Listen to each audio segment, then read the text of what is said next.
Călători ai timpului. În episodul trecut am văzut că orice imperiu, oricât de măreț ar fi, este sortit să cadă. Iar cu cât gloria este mai mare, cu atât prăbușirea este mai dureroasă. Dar istoria nu lasă niciodată un gol. În inima Mezopotamiei, pe malurile Eufratului, un oraș avea să se ridice, nu prin sabie, ci prin lege. Babilonul. Aici, pentru prima dată în istorie, regulile au fost scrise în piatră, iar legea a devenit mai puternică decât regele. După prăbușirea Imperiului Acadian, Mezopotamia a intrat într-o perioadă de instabilitate. Orașele stat, cândva unite sub un singur stăpân, au redevenit rivale. În acest peisaj fragmentat, un oraș mic, aproape neînsemnat, începea să crească. Numele lui era Babilon. Aflat pe malurile Eufratului, Babilonul controla rute comerciale vitale și resurse care aduceau prosperitate. Nu prin forță brută, ci prin organizare și strategie. Orașul avea să devină centrul unei noi puteri, dar adevărata ascensiune a Babilonului avea să înceapă sub domnia unui singur om, Hammurabi.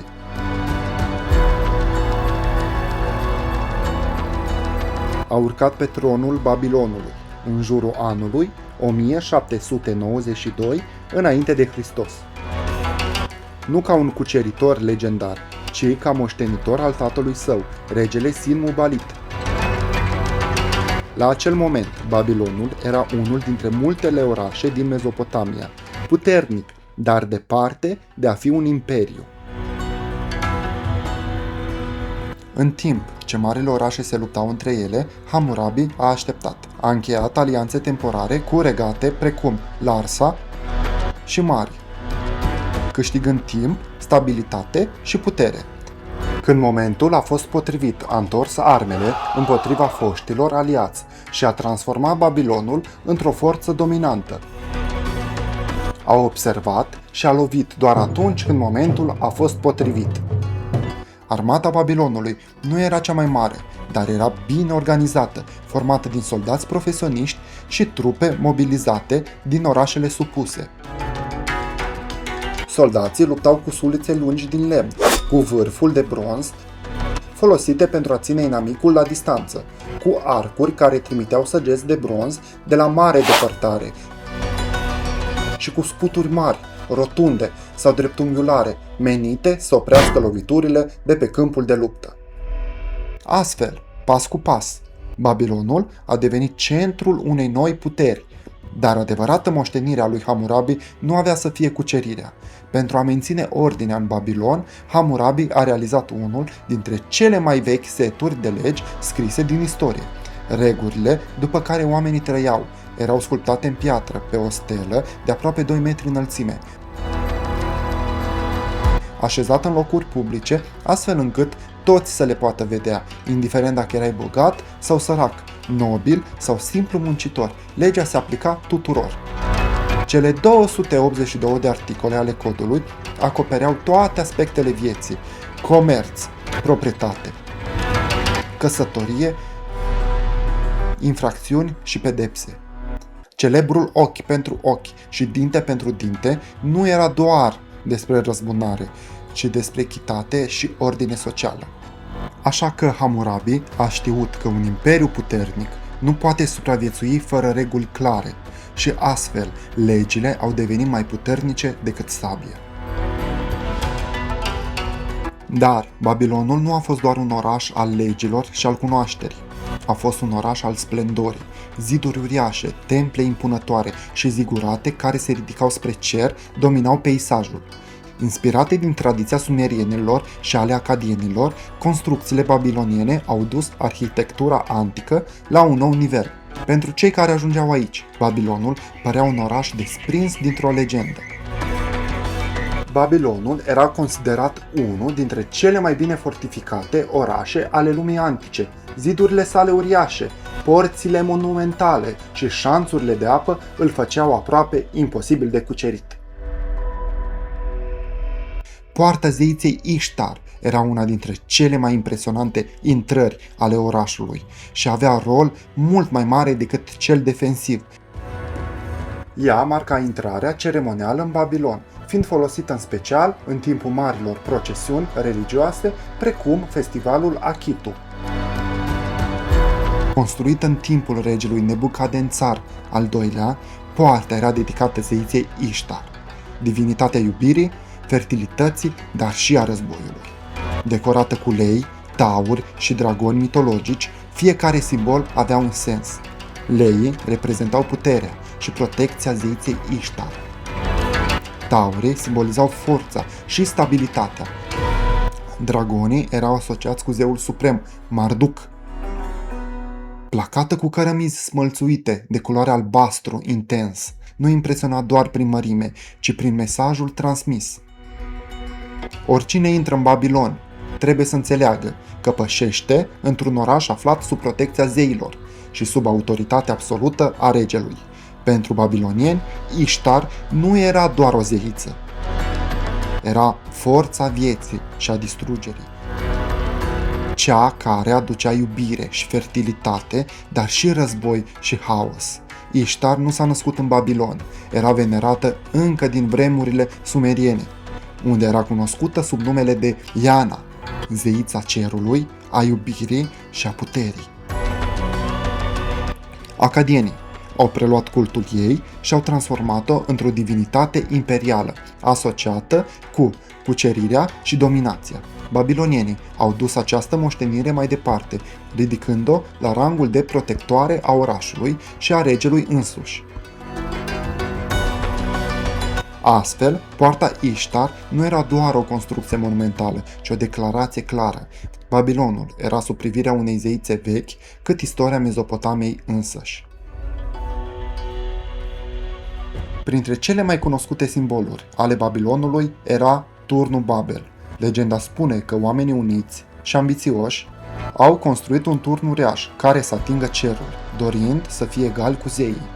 Turnul nu era doar o construcție fizică, ci un simbol al măreției și al curajului și al ambiției umane. În mintea babilonienilor, el reprezenta legătura dintre pământ și cer, între muritor și divinitate și dorința de a atinge perfecțiunea. Deși arheologia nu a confirmat existența lui exactă, legenda a supraviețuit în scrieri și tradiții, inclusiv în Biblie. Construcția imaginară a turnului a inspirat povești despre unitate, mândrie și pedepsele zeilor, amintind că măreția are nevoie de echilibru și înțelepciune. Printre simbolurile măreției Babilonului, grădinile suspendate strălucesc ca un miraj al ingeniozității și frumuseții. Legenda spune că regele Nebucadnețar al II-lea le-a construit pentru soția sa, Amitis, care tângea după verdele și dealurile munților din patria sa. Imensele terase, acoperite cu copaci, flori și plante luxuriante, păreau să plutească deasupra orașului, aducând natura în mijlocul cărămizilor. Deși arheologia nu a confirmat existența lor exactă, aceste grădini au devenit un simbol al măreției și al ingeniozității babilonienilor, demonstrând cum frumusețea și tehnologia puteau merge mână în mână. Grădinile nu erau doar un cadou romantic, ele reprezentau puterea regelui, capacitatea de a controla apa și natura, rafinamentul unei civilizații care îndrăznea să atingă cerul cu imaginația sa. Voi ce părere aveți? Grădinile suspendate sau turnul Babel chiar au existat? Scrieți-mi în comentarii și spuneți-mi părerea voastră.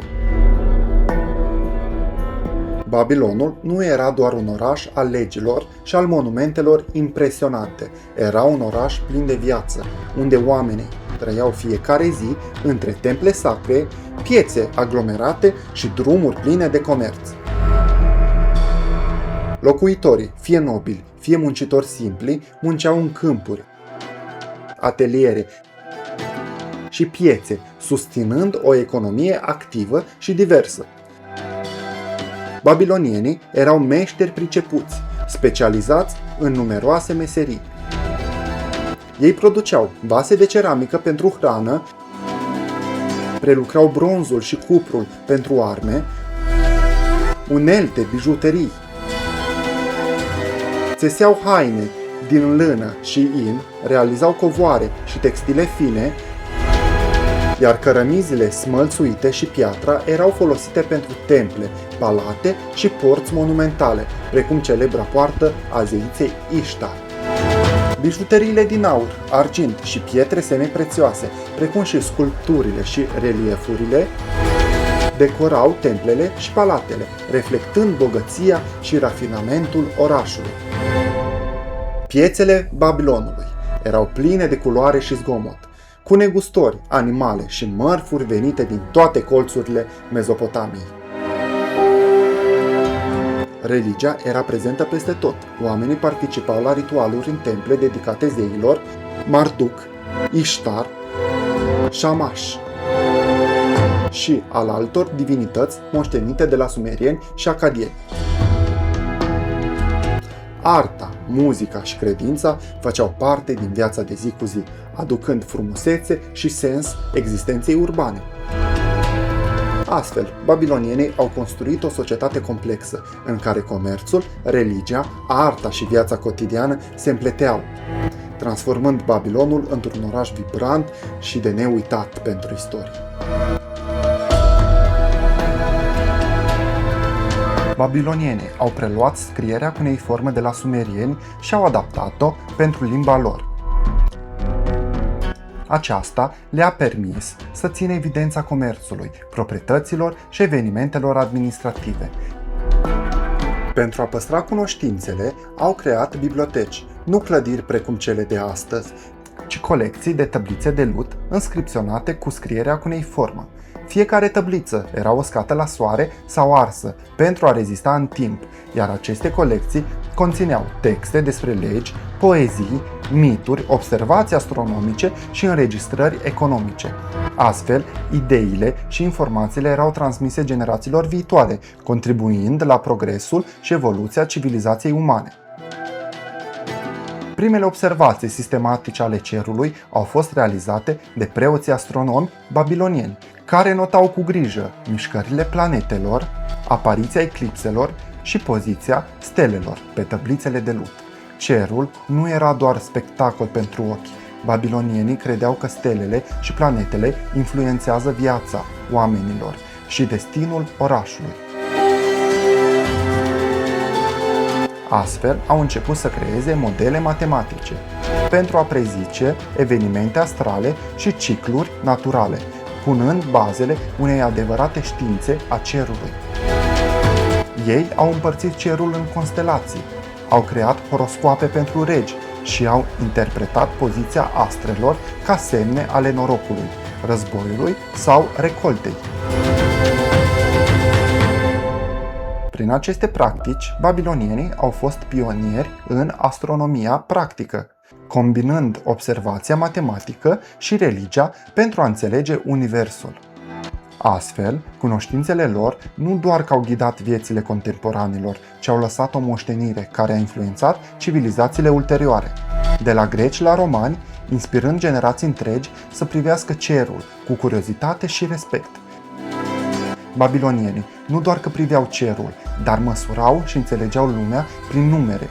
Ei au dezvoltat un sistem numeric sexagesimal, bazat pe 60, care stă la originea modului în care astăzi măsurăm timpul și unghiurile. Matematica era reprezentată în viața de zi cu zi și în administrație. Pentru a calcula suprafețe de teren și recolte, pentru a organiza comerț și taxe, pentru a planifica construcții de temple, zigurate și canale de irigație. Prin aceste calcule precise, babilonienii puteau gestiona un oraș mare și complex.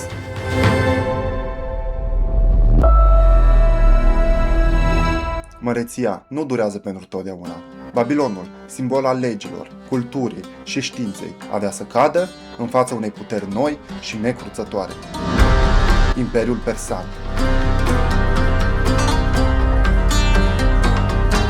În secolul al VI-lea, înainte de Hristos. Regele persan, Cyrus cel Mare, a pornit o expansiune rapidă spre Mesopotamia. Când au ajuns la porțile Babilonului, orașul părea imposibil de cucerit. Zidurile uriașe și șanțurile de apă îl transformaseră într-o fortăreață legendară. Dar perșii au ales o cale neașteptată.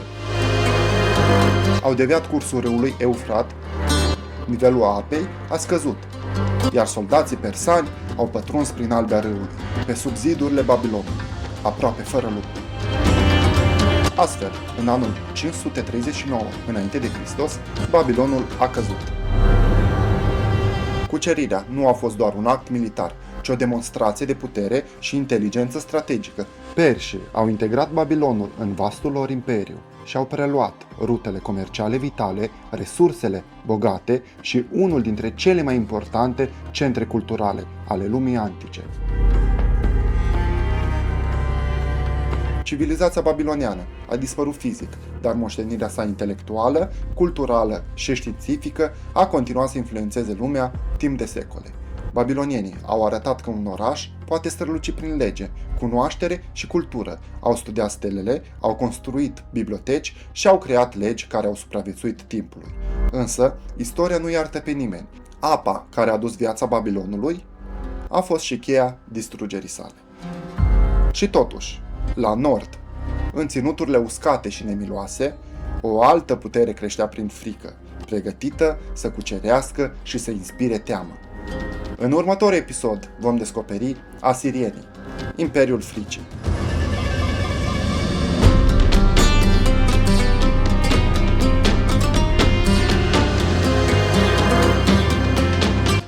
Dacă v-a plăcut călătoria noastră în Babilon, lăsați un like și spuneți-mi în comentarii ce v-a impresionat cel mai mult. Abonați-vă pentru a nu rata următorul episod, în care vom călători în timp să descoperim una dintre cele mai temute și fascinante civilizații ale antichității. Vă așteaptă mister, putere și istorie, așa cum doar trecutul poate să ofere.